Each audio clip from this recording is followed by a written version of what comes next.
It's Matchikahan time! Narito na naman po ang inyong matchikang teacher. Ngayon, ang pag-uusapan natin is all about measurements. Ito po ay nasa quarter 2, module 1 ng Mathematics 7. After going through this lesson, you are expected to recall the history of measurements, identify the different parts of the body used in measurements, approximate the measures of quantities, particularly length, weight or mass, volume, time, angle, temperature, and rate. And identify the different units in measurement. Tara, umpisahan na natin. So, uumpisahan po natin sa history of measurement. Ano nga ba ang history ng measurement? Ano bang ginagamit nating panukat noong unang panahon? Tara, tuklasin natin. Alam niyo ba na ang unang gadget na naimbento ay ang mga gamit natin sa panukat o yung tinatawag nating measuring devices? Dahil ang pangunahing hanap buhay noon ay ang pangangalakal o yung tinatawag na barter system. Ito yung pagpapalitan ng mga produkto. Napag-aralan niyo yan sa AP ninyo. Kagaya ng mangingisda, nakikipagpalit sila ng kalakal sa mga magsasaka para makakain sila ng mga gulay. Gayon din yung mga magsasaka. Nakikipagpalitan sila ng produkto. Alam kong familiar kayo sa mga nasa larawan. Pero alamin natin, bakit ba sila naimbento? Napakahalaga ng measurement sa buhay natin. Gaya na lamang sa ating pangangailangan sa bahay. Kapag nagluluto si nanay, dapat alam niya ang sukat ng mga sangkap na gagamitin niya. Kung magluluto siya ng adobo, hindi pwedeng puro suka ang ilalagay dahil magiging maasim ito. Or, hindi rin pwedeng puro toyo kasi magiging maalat naman. Lalo na kung kayo ay nagbe-bake, kailangan ng eksaktong sukat ng mga ingredients upang maging masarap ang tinapay na ginagawa ninyo. At para hindi masayang ang ingredients na nilagay ninyo doon. Gayon din sa pagtatayo ng bahay, mga buildings, mga tulay. Kung walang measurements, hindi natin makukuha ang tamang sukat ng mga gagamitin sa pagtatayo ng mga ito. Maaaring kulang o sobra at hindi maging matibay ang itatayo kung tatansyahin lang natin. Sa mga experiment, importante din ito, lalo na ngayon na may COVID-19. Kailangan nila malaman saan nagmula at anong gamot ang kailangan para makalunas sa sakit na ito. Hindi pwedeng sobra o kulang ang ibibigay nilang gamot dahil malaki ang magiging epekto nito sa katawan natin. Kaya malaki ang gampanin ng measurement sa buhay natin. Ano nga ba ang measurements? Tara, alamin natin. Measurement is a process of making an inference out of something by putting a possible end to its feature like length, weight, or even volume. Meron po tayong tinatawag na non-standard units at standard units. Ano ba yung non-standard units? Ito po ay mga ginagamit natin noong unang panahon, kagaya ng kamay, daliri, yan, yung paa, yung hakbang, at yung araw. Paano kaya nakikita yung measurement sa araw? Noong unang panahon, nakikita lang po ng ating mga ninuno sa pagtingin sa araw. Kung nasa tuktok o nasa bumbunan na nakatapat ang araw, ibig sabihin ito ay tanghaling tapat. Yan po ang gamit nila noong unang panahon. Ano ba ang standard units? Meron tayong tinatawag na English system at metric system.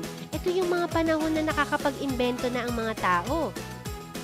Sa English at metric system, meron tayong mga standard units or standard devices. Ito po yung mga beaker, yung metro sa Tagalog, yung ating tape measure, yung ating orasan, at yung ating calendar. Yan yung mga devices natin ngayon o yung gadget natin para panukat. Tara, alamin pa natin ang history ng measurement. During ancient times, there was an Egyptian carpenter who was not able to misplace his ruler because it was attached to his body. Some of the units are shown below. So, ipapakita natin, ano-ano nga ba yung measuring devices na ginagamit ng Egyptian. Sabi dyan, hindi nila nawawala. Samantalang tayo, pag tinanong, "Oh, anak, pakikuha nga yung metro ko sa aking lalagyan." "Tay, wala po, hindi ko po makita." 'Di ba? Hinahanap samantalang sila hindi nawawala dahil ito ay nakaparte o parte ng kanilang katawan. A span is the distance from the tip of the little finger to the tip of the thumb of an outstretched hand. O yung tinatawag nating dangkal. 'Di ba? Nung naglalaro tayo ng mga bata tayo, dinadangkal natin yung mga text na alala nyo o yung pogs. O kaya kapag tayo ay magbebenta sa junk shop ng ating mga newspaper, yan ang gamit natin, dangkal. Sumunod po ay yung palm. It is the distance across the base of the 4 fingers that from the palm. Yan, gamit naman yung 4 na daliri natin. Yun po yung tinatawag nating palm.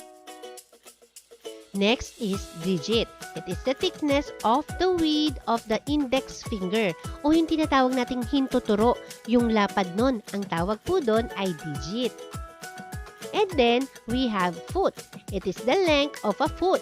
Yan, yung haba nung mula sa sakong papunta dun sa pinakamahabang daliri natin sa paa.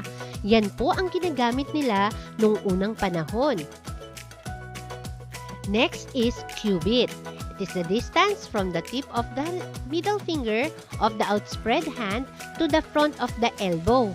Oo, mula dun sa siko natin papunta dun sa middle finger. Yun po yung tinatawag nating cubit.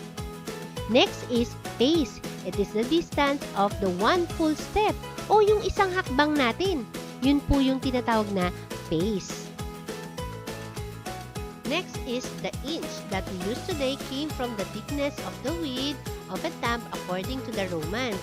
Ito po yung lapad ng ating hinlalaki. A yard, as decreed by King Henry I of England, was the distance from the tip of his nose to the end of the middle finger of his outstretched arm. O yung tinatawag nating dipa. Alam niyo ba na kapag kayo ay dumipa at kinuha nyo ang inyong height, sila ay parehas? Oo, subukan nyo at mag-comment lang po kayo kung tama nga yung sinabi ko. Nalaman na natin ang iba't ibang measuring devices na ginagamit ng ating mga ninuno. At ito ay ang kanilang different body parts. Sa palagay ninyo, bakit pa sila nag-imbento kung hindi naman nila na iwawala ang mga gamit dahil ito ay parte ng kanilang katawan? Tama, dahil sa hindi pantay-pantay na sukat ng mga tao, ay iba-iba din ang nagiging sukat ng kamay at paa nito. Kaya, hindi nagiging fair ang palitan ng mga produkto. Kaya naman, patuloy na nagde-develop ang mga tao ng mga bagay na maaari nating magamit na pang-measure din ang different measurements na ginagamit natin ngayon. Ang una po is the measuring length. Ito po yung panukat o sinusukat natin yung haba, yung lapad o taas. At ang mga gamit natin dito ay tape measure, metro at yung ruler. Ang una po ay English system. At ang basic unit niya ay inch, foot at yard. So, meron po tayong mga katumbas. In every 1 foot, there is equivalent to 12 inches. Tingnan nyo yung ruler ninyo. Yan po yung katumbas nun. In every 1 yard, there is 3 feet. Ibig sabihin, sa isang yard, may 3 ruler. For long distances, the mile is used. In every 1 mile, there is 1,760 yards or 5,280 feet. So, ibig sabihin pala, ang isang mile, 5,280 feet or 5,280 na ruler ang gamit doon. Next one is the metric system. Ang base unit po natin ay meter. Alam niyo ba yung meter stick? So, yun po yung meter. So, sa metric system, meron tayong prefixes na ginagamit. Ito po yung kilo at ang symbol ay K, hekto ay H, deka, DA, deci is D, centi is C, milli is M. Bakit ba kailangan natin ng mga prefixes? Para po malaman natin kung siya ba ay mas mataas na unit or mas mababang unit. Sa metric system po, meron tayong tinatawag na standard units or SI, unit of measurement. Bakit po standard unit kasi ito ay ginagamit sa buong mundo. Kung magdadala tayo ng 1 kilong bigas sa ibang bansa, pag tinimbang natin doon ay 1 kilo pa rin. Kaya po, standard unit. So, we have the symbol, the standard unit, at yung equivalent in meter. So, in 1 millimeter, or ang symbol ay mm, milli is m, and then meter is m. So, millimeter. That would be equivalent to 0.001 meter. In 1 centimeter, o yung symbol niya, which is cm, that is equal to 0.01 meter. 1 decimeter, or dm, that is equivalent to 0.1 meter. 1 meter is m, that is also equal to 1 meter. 1 decameter, or yung symbol niya ay dam, sa ibang libro, ang gamit ay dkm. And that is equal to 10 meters. In 1 hectometers, or ang symbol po ay hm, that is equivalent to 100 meters. And 1 kilometer, or ang symbol niya ay km, and that would be equal to 1,000 meters. Tandaan natin, kapag meter, m lang po ang symbol. The next one is the approximate English and metric equivalence. Since na-develop ang English at nagkaroon ng metric system, meron din po siyang katumbas, yung English sa metric. So, remember that in every 1 inch, there is equivalent to 2.54 centimeters. In every 1 foot, there is 30.38 centimeters. In 1 yard, there is 0.9 meters. And in every 1 mile, there is 1.6 kilometers. Yan po ay para sa measuring of length. Ito, ang sinusukat nito ay haba, taas, o lapad. So, the next one is the measuring mass or weight.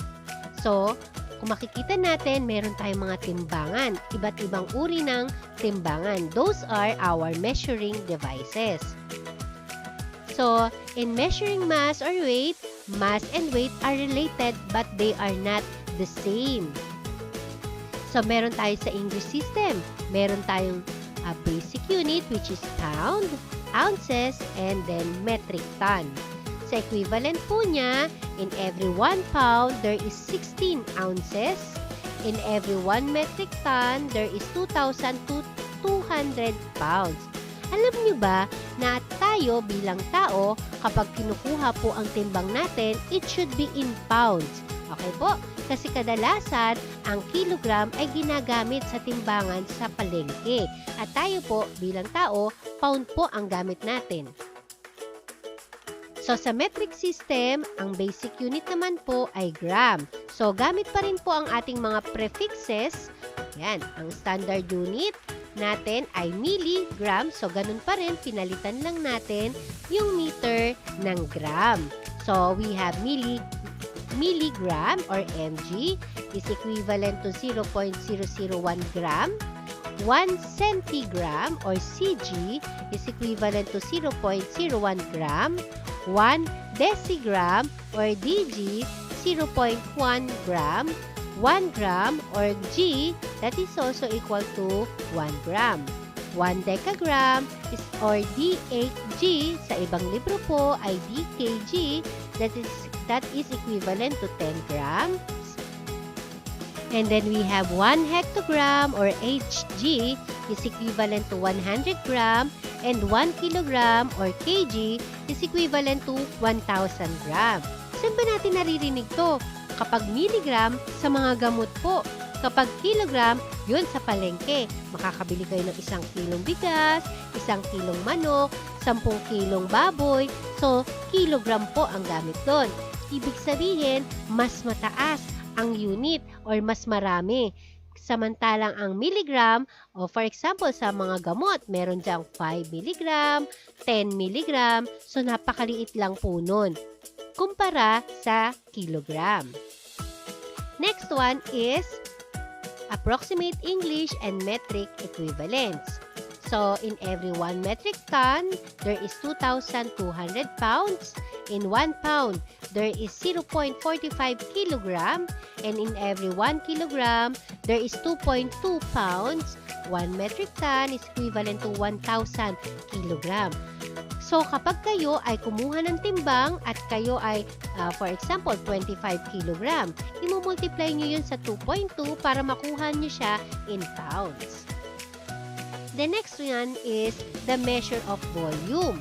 Sa volume, that is the amount of space an object contains. Meron po tayong tinatawag na measuring devices. Ito po yung ating beaker, graduated cylinder, yung mga ginagamit sa science, sa laboratory natin or the laboratory apparatus. Tandaan po natin kapag volume ang kinukuha, meron tayong liquid and also we have solid. So, dalawa yan, liquid at solid. So, ito po ang English system. Para sa English system, ang mga basic unit niya ay gallon, quarts, pints, cup, tablespoon, and teaspoon. Ito po ay para sa liquid. Okay po? So, English units for fluid is 1 gallon is equivalent to 3.79 liters. 1 gallon is equivalent to 4 quarts. 1 quart equals 2 pints. 1 pint is equal to 2 cups. 1 cup is equal to 16 tablespoon. And 1 tablespoon is equal to 3 teaspoon. Pwede nyo itong subukan sa inyong mga bahay. O, pag sinabing tablespoon, kutsara. Pag teaspoon, yan naman po ay yung kutsarita. Try nyo isalin sa kutsara. Ilang kutsarita kaya meron sa isang kutsara? Ngayon, kung meron kayong cup, tingnan nyo nga kung tama yung 16 tablespoon ang isang cup. Try nyo para masubukan nyo. Next one is the volume in cubic units capacity. Ibig sabihin, ito naman po yung mga solid. Kung yung una is for fluid, ito po yung solid. So, in every 1 cubic yard, there is 200 gallons. In every 1 cubic feet, there is 7.48 gallons. And then 231 cubic inches, that is 1 gallon. Yun yung katumbas niya sa capacity o doon sa solid figure. Tandaan natin, parang tubig. Pag nilagay natin sa ating ref or sa freezer, nagiging solid. Yung solid, kapag nilabas nyo yung ating yellow at nilabas, magiging fluid or liquid po siya. So, ganun po, pwede nyo siyang ilipat-lipat. Pwedeng maging solid, pwedeng maging liquid. At makukuha nyo ang volume niya. The next one is the metric system. Ang base unit po natin para sa volume ay cubic meter. So, ito po ang standard unit at yung kanyang equivalent. That in every 1,000 millimeter cube, there is 1 centimeter cube. 1,000 centimeter cube, there is 1 decimeter cube. In every 1,000 decimeter cube, ang katumbas po niya ay 1 meter cube.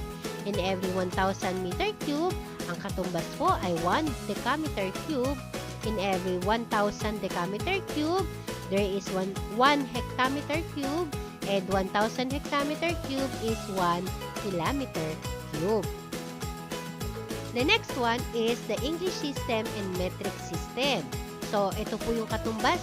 In every 1 cubic meter, there is 1 million cubic centimeter. In every 1 cubic feet or 1 feet cube, there is 1,728 cubic inches. In every 1 cubic inches, there is 16.4 cubic centimeter.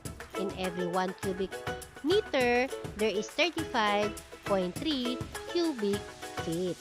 So, yan yung katumbas ng English system sa metric system ng measurement of volume. The next one is the measure of time. Ito, napaka-importante sa atin dahil mula nung nasa tiyan pa lang tayo ng ating mga nanay, ay binibilang na ilang buwan na tayo sa tiyan niya. Hanggang ngayon, na mula paggising hanggang pagtulog, ay tinitingnan po natin yung ating mga oras. Kung tama bang nagagamit natin yung oras natin. So, time is measured by the rotation of the Earth on its axis, which is equivalent to a whole day. and the revolution of the Earth around the Sun, which is equivalent to 1 year or 365 and 1/4 days. Biruin nyo yun. Yung oras pala natin kapag umikot isang revolution niya is katumbas nun ay isang araw. At yung araw or yung araw kapag umikot yung Earth, ang katumbas naman nun ay isang taon. So dati, ang ating mga ninuno, tinitingnan lang nila yung araw. Kapag ito ay nasa tuktok na nila, ibig sabihin ito'y tanghaling tapat. Kapag ito naman ay palubog na, ito naman ay paggabi na. Ibig sabihin ay matutulog na sila kasi wala naman silang orasan noon. Ngayon na-develop na po ang ating clock or yung ating mga orasan. So ito yung mga measuring devices na ginagamit natin. Every 10 years, there is 1 decade. 20 years, that is 1 score, 100 years, 1 century, and 1,000 years is 1 millennium. The next one is the measures of angle or angle. So, angle derived from the Latin word angulus, which means corner. It is defined as a figure formed when two rays share a common endpoint called the vertex. Ayan, ganyan po ang itsura ng ating angle. Tinitingnan kung gaano yung laki o yung lapad ng buka ng dalawang angle or dalawang rays. Bakit ba importanteng pag-aralan ang measure of angle? Para saan ba to? Ito po ay ginagamit natin sa pagtatayo ng ating mga bahay, ng mga buildings, ng mga tulay. Yung mga architect or engineers, tinitingnan nila yung angle ng mga itinatayo nila para maiwasan ang pagguho o pagbagsak ng kanilang building na ginagawa o tulay. At ang mga measuring devices na ginagamit natin ay ang ating mga protractor. Yan, ganyan ang itsura ng ating protractor na half circle mula 0 hanggang 180 degrees. Sa bahay naman po o yung mga architect o yung mga karpintero, ang ginagamit nila ay yung tinatawag nating level. Ang tawag sa kanila dyan ay level. Kasi tinitingnan nila kung pantay ba yung tubig na nasa gitna ng mga level nila para makita nila kung pantay ba yung itinatayong poste. The next one is the measure of temperature. Sa temperature, ito napaka-importante nito sa atin ngayon, lalo na nung nagkaroon ng pandemya. So, temperature is the measurement of the degree of hotness or coldness of an object or substance. Tinitingnan dito, gaano kainit, gaano kalamig ang isang bagay. Sa English system po, ang ating base unit ay tinatawag na Fahrenheit. Then, ang freezing point po niya ay 32 degrees Fahrenheit. Ibig sabihin yung nagyayelo. Nasubukan nyo na ba sa loob ng freezer yung nagyayelo yung freezer natin? That is 32 degrees Fahrenheit. Ang boiling point naman po ay 212 degrees Fahrenheit. Pag sinabing boiling point, pag nagpakulo kayo ng tubig, yung kulong-kulong-kulong-kulo, that is 212 degrees Fahrenheit. Then, sa metric system, kung sa English system, we have Fahrenheit. Sa metric naman po ay Celsius. Ito yung madalas binabalita sa ating mga news, di ba? Kung ilang Celsius na ang init ng ating paligid. So, ang freezing point naman po para sa metric system ay 0 degrees Celsius. At ang boiling point naman po is 100 degrees Celsius. Alam nyo ba na ang normal temperature ng isang tao ay 37 degrees Celsius? Pwede tayo mag-36, 35. Pero kapag mas mababa doon, ay hindi na po. Kailangan nyo na magpa-check up. At hindi rin pwedeng tumaas ng 37.5 ang ating mga temperature. Kasi, ibig sabihin, mahilagnat na yon. Ngayon, di ba, napakadelikado na dapat ay ma-check agad kung kayo ay may lagnat o wala. Dahil sa ating pandemya. At para makuha natin ang ating temperature ay ginagamitan natin to ng ating thermometer. So, meron na tayong iba't ibang uri ng thermometer pero ang ginagamit na natin ngayon ay yung tinatawag nating digital thermometer. And then the last one is the measure of rate. Sa measure of rate, the rate is the ratio of two measurements having different measures of units. So, ginagamitan natin sila ng magkaibang different or measures of units. So for example, 300 words in 10 minutes. That is a rate. So, pwede natin isulat na 300 is to 10 kasi sabi dyan, kailangan naka-ratio. So, in simpler one or unit rate, pwede tayo mag-divide 300 divided by 10 is 30 is to 1. So, therefore, the unit rate is 300 words per 1 minute. Let us have another example. A 3-liter bottle of orange juice costs 180 pesos. So, paano natin makukuha yung rate niya? So, the rate of a bottle of orange juice is 180 per 3 liters. So, kung i-divide natin, 180 divided by 3, ibig sabihin that is equivalent to 60 per liter. So, therefore, the rate of the bottle of orange juice is 60 pesos per liter. Naway marami tayong natutunan ngayong araw na ito. Yan ang ating matsayang kwentuhan. Hanggang sa muli, huwag kalimutan i-click ang like, share, and subscribe. Maraming salamat. Paalam! God bless!